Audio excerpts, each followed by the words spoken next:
대한민국은 이상한 나라입니다. 가만히 있어도 세계의 한복판으로 끌려 들어갑니다. 반도체를 잘 만들면 기술 전쟁의 표적이 되고 콘텐츠가 세계로 뻗어나가면 문화 장벽에 부딪히고 방산이 성장하면 안보 위협의 최전선에 서게 됩니다. 일본은 반도체 핵심 소재로 한국을 압박했습니다. 중국은 사드 이후 한국 콘텐츠와 연예 산업에 보이지 않는 장벽을 세웠습니다. 러시아는 우크라이나 전쟁 이후 북한과 가까워졌고 미국은 트럼프식 관세 압박으로 한국 자동차와 반도체 산업을 흔들었습니다. 북한은 미사일과 핵 위협으로 계속해서 한국을 시험했습니다. 겉으로 보면 한국은 사방에서 밀리는 나라처럼 보였습니다. 어느 쪽을 봐도 쉬운 길은 없었습니다. 동쪽에는 일본의 기술 압박, 서쪽에는 중국의 거대한 시장 장벽, 북쪽에는 북한의 군사 위협, 멀리 유럽에는 러시아발 전쟁의 그림자, 그리고 태평양 건너 미국에서는 관세와 동맹 비용 압박이 몰려왔습니다. 그때마다 어떤 사람들은 말했습니다. 한국은 버티기 어렵다.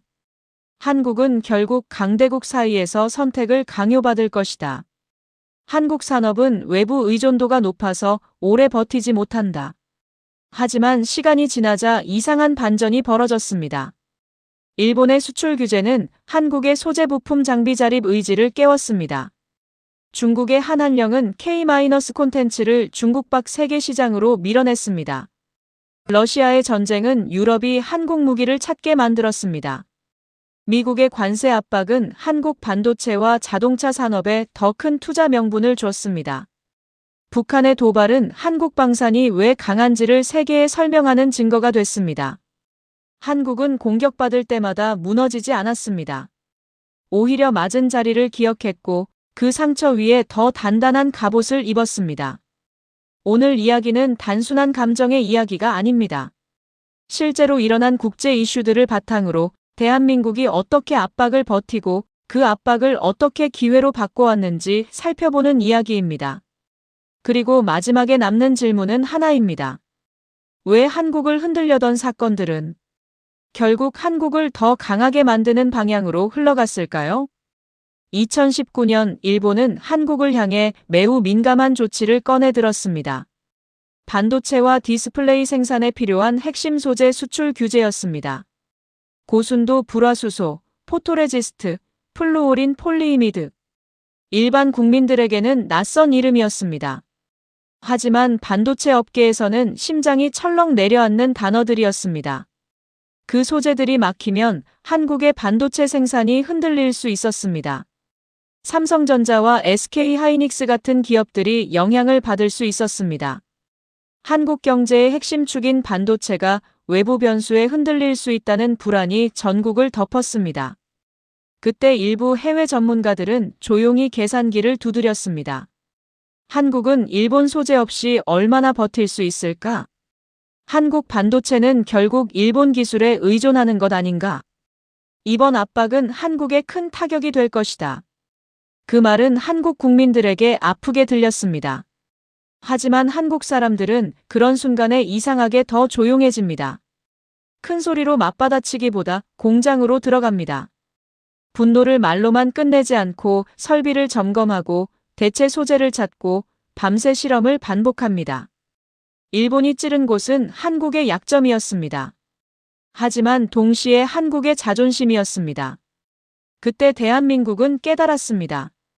우리가 세계 최고 반도체를 만든다고 말하면서 정작 핵심 소재 하나 때문에 흔들려서는 안 된다. 그 순간부터 한국의 대응은 시작됐습니다.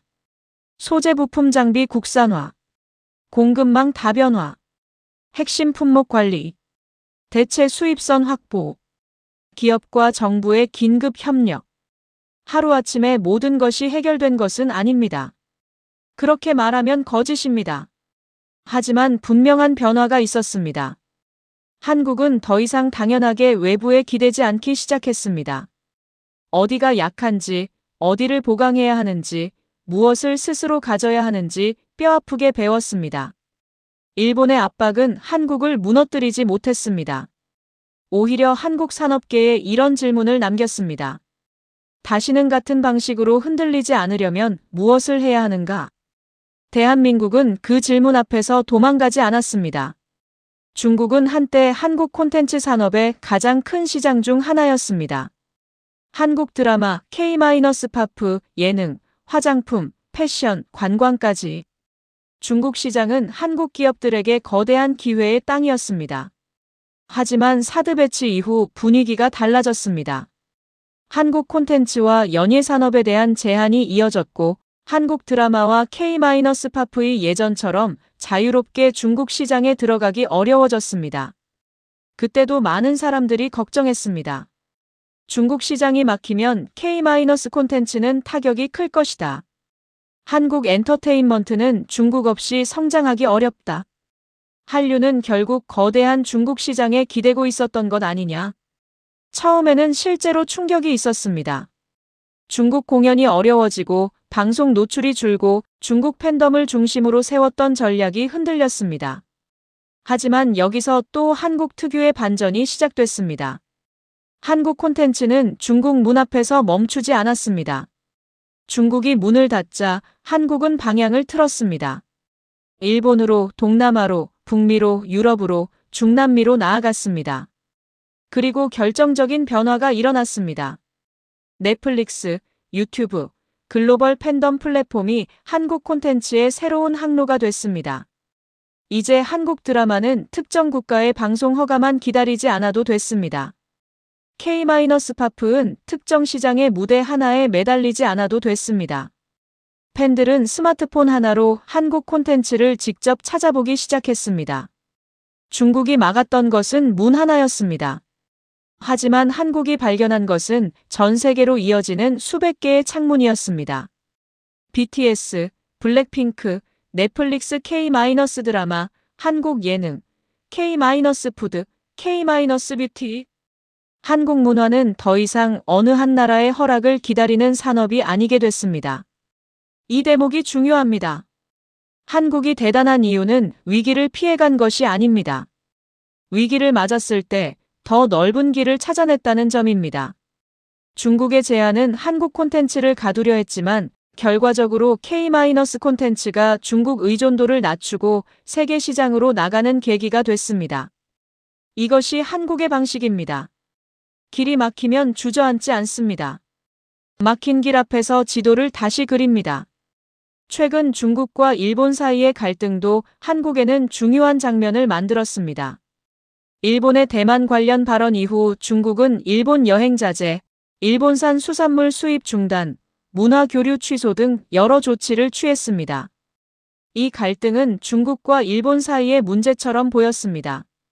하지만 국제 정세는 항상 그렇게 단순하지 않습니다. 한쪽에서 문이 닫히면 다른 쪽에는 사람이 몰립니다. 한 나라의 갈등은 옆 나라의 기회가 되기도 합니다. 중국인 관광객들이 일본 여행을 다시 생각하게 되자 그 대체 여행지로 한국이 주목받기 시작했습니다. 한국은 지리적으로 가깝습니다. 비행 시간이 짧습니다. 쇼핑, 의료, 미용, 음식, K-팝, 드라마 촬영지, 카지노, 면세점까지 관광 요소가 풍부합니다. 특히 한국은 중국 관광객들에게 익숙하면서도 새롭습니다. 서울 명동의 불빛, 성수동의 카페 거리, 강남의 미용 의료, 부산의 바다, 제주의 자연, 그리고 드라마 속에서 보던 한국의 거리. 이 모든 것이 하나의 관광 상품이 됩니다. 일본과 중국의 갈등은 한국이 만든 갈등이 아닙니다. 하지만 한국은 그 흐름 속에서 기회를 볼 수 있습니다. 관광은 단순히 비행기 표와 호텔만의 문제가 아닙니다. 관광객이 들어오면 면세점이 살아납니다. 식당이 살아납니다. 택시, 호텔, 쇼핑몰, 화장품 매장, 병원, 카지노, 지역 상권까지 연결됩니다. 외국인 한 사람이 한국에서 쓰는 돈은 단순한 소비가 아닙니다. 그것은 한국 브랜드를 직접 경험하는 시간입니다. 이 장면은 우리에게 중요한 교훈을 줍니다. 한국은 강대국 갈등 사이에서 늘 피해만 보는 나라가 아닙니다. 준비된 나라는 남의 갈등 속에서도 기회를 잡을 수 있습니다. 러시아의 우크라이나 침공은 세계를 바꿨습니다. 특히 유럽의 생각을 바꿨습니다. 오랫동안 유럽은 전쟁을 과거의 일처럼 여겼습니다.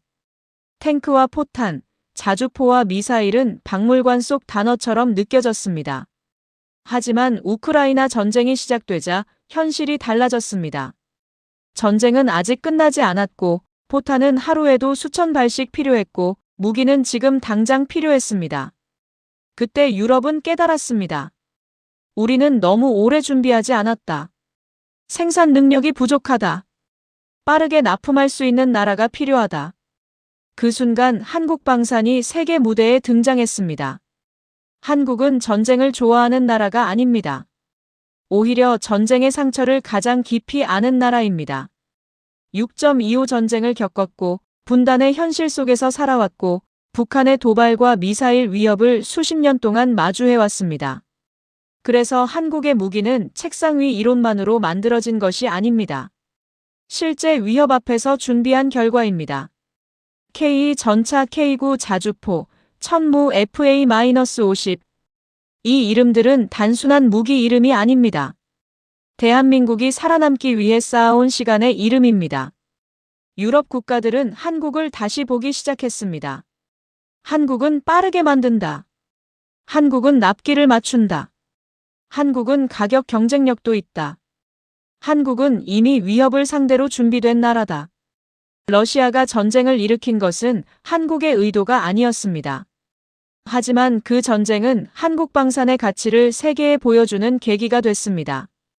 더구나 러시아가 북한과 가까워질수록 세계는 한국이 왜 안보를 포기할 수 없는 나라인지 더 선명하게 보게 됩니다. 북한의 위협은 한국에게 고통이었습니다.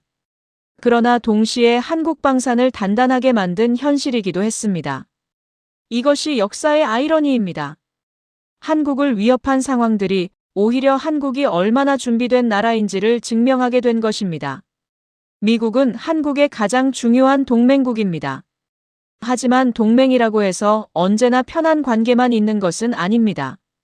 특히 트럼프식 관세 정책은 한국 경제에 큰 부담이 됐습니다.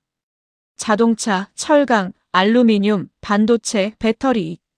한국의 주력 산업들은 미국 시장과 깊이 연결돼 있습니다. 미국이 관세를 올리면 한국 기업들은 바로 영향을 받습니다. 가격 경쟁력이 흔들리고 수출 전략이 바뀌고 현지 생산 압박이 커집니다.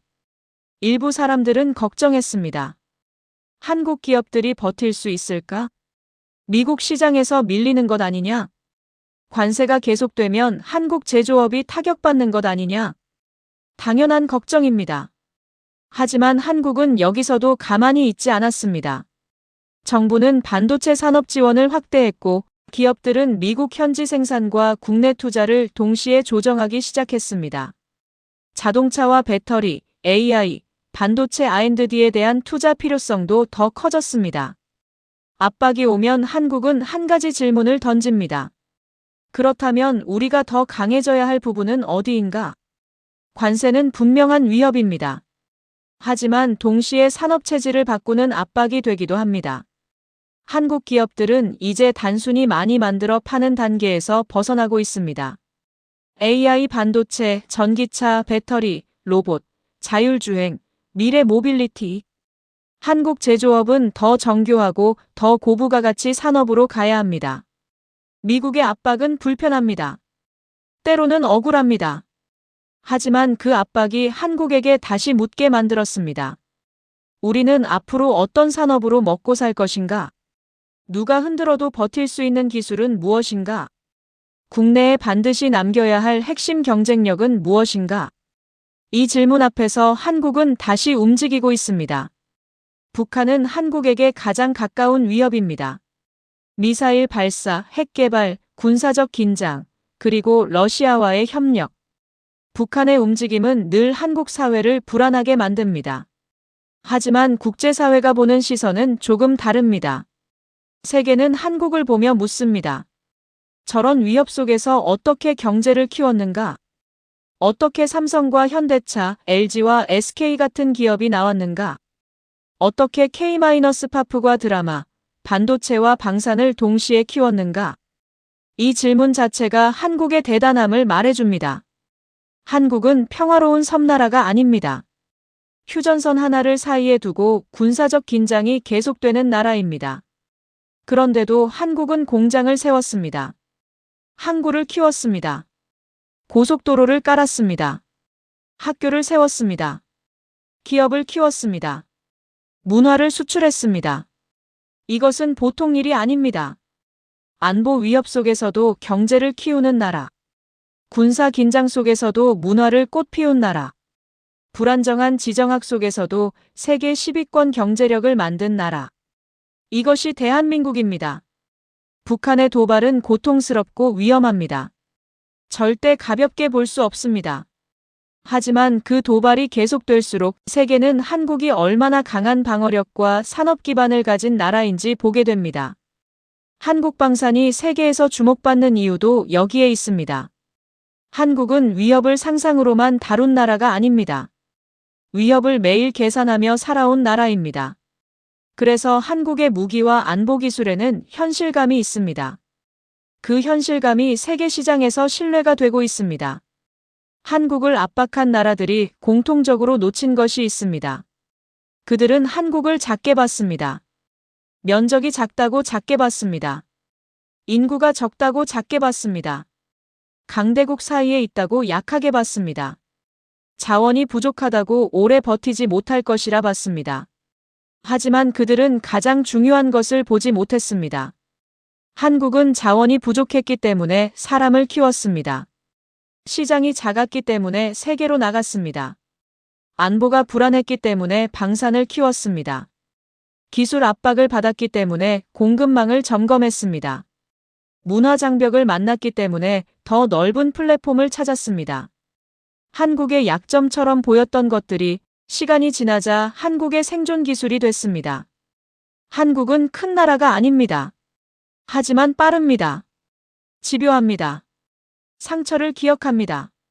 그리고 같은 방식으로 2번 당하지 않으려 합니다. 한국 사람들은 평소에는 불평도 많고 서로 날카롭게 비판도 많이 합니다. 하지만 이상하게도 국가적 위기가 오면 결국 움직입니다. 공장에 불이 켜지고 연구소에 사람이 남고 항구에는 배가 들어오고 회의실에서는 새로운 대책이 만들어집니다. 대한민국의 힘은 거창한 구호에만 있지 않습니다. 새벽까지 꺼지지 않는 연구실 불빛. 수십 번 실패해도 다시 테스트하는 엔지니어. 세계 시장에서 계약서를 따내기 위해 비행기를 타는 기업인. 나라가 흔들릴까봐 묵묵히 자기 자리에서 버티는 국민들. 그 사람들이 한국의 진짜 힘입니다. 최근 몇 년간 한국은 여러 방향에서 압박을 받았습니다. 일본의 수출 규제, 중국의 한한령, 중국과 일본의 갈등 속 관광 흐름 변화, 러시아의 전쟁과 북러 밀착, 미국의 관세 압박, 북한의 도발. 하나하나 보면 모두 부담스럽고 위험한 사건들입니다. 하지만 전체 흐름으로 보면 다른 그림이 보입니다. 일본의 압박은 한국에게 소재 부품 장비의 중요성을 다시 일깨웠습니다. 중국의 제안은 K- 콘텐츠가 세계 시장으로 나가는 계기가 됐습니다. 중국과 일본의 갈등은 한국 관광산업에 새로운 기회를 만들었습니다. 러시아의 전쟁은 한국 방산을 유럽 시장의 주요 선택지로 올려놨습니다. 미국의 관세 압박은 한국 산업 정책과 기업 투자를 더 강화하는 명분이 됐습니다. 북한의 도발은 한국 안보 산업의 현실성과 신뢰성을 세계에 보여줬습니다. 이 모든 사건이 말해주는 것은 하나입니다. 한국은 위기를 피해서 성장한 나라가 아닙니다. 위기 속에서 성장한 나라입니다. 대한민국은 늘 쉬운 길을 걷지 않았습니다. 폐허에서 시작했고, 가난을 넘었고, 외환위기를 넘었고, 금융위기를 넘었고, 팬데믹을 넘었고, 지금은 기술 전쟁과 공급망 전쟁, 안보 위기의 시대를 지나고 있습니다. 그런데도 한국은 멈추지 않았습니다. 반도체를 만들고, 배터리를 만들고, 자동차를 만들고, 배를 만들고, 무기를 만들고, 드라마를 만들고, 음악을 만들고, 세계를 놀라게 했습니다. 그래서 오늘 우리가 기억해야 할 것은 이것입니다. 대한민국은 누가 도와줘서 여기까지 온 나라가 아닙니다. 물론 동맹도 있었고, 국제 협력도 있었습니다. 하지만 결정적인 순간마다 한국을 일으킨 것은 결국 한국 사람들이었습니다. 위기 앞에서 도망가지 않는 사람들. 억울함을 결과로 바꾸는 사람들. 무시를 실력으로 뒤집는 사람들. 상처를 기술로 바꾸는 사람들. 그 사람들이 이 나라를 여기까지 끌고 왔습니다. 그리고 지금 세계는 다시 한국을 보고 있습니다. 예전에는 이렇게 물었습니다. 한국이 버틸 수 있을까? 하지만 이제 질문은 달라지고 있습니다. 한국은 또 무엇을 해낼까? 그 질문 앞에서 대한민국은 여전히 조용합니다. 큰 소리치지 않습니다. 과장하지 않습니다. 다만 또다시 공장으로, 연구실로, 현장으로 들어갑니다. 그리고 늘 그래왔듯이 말이 아니라 결과로 대답할 것입니다. 대한민국은 무너지지 않았습니다. 오히려 더 단단해졌습니다.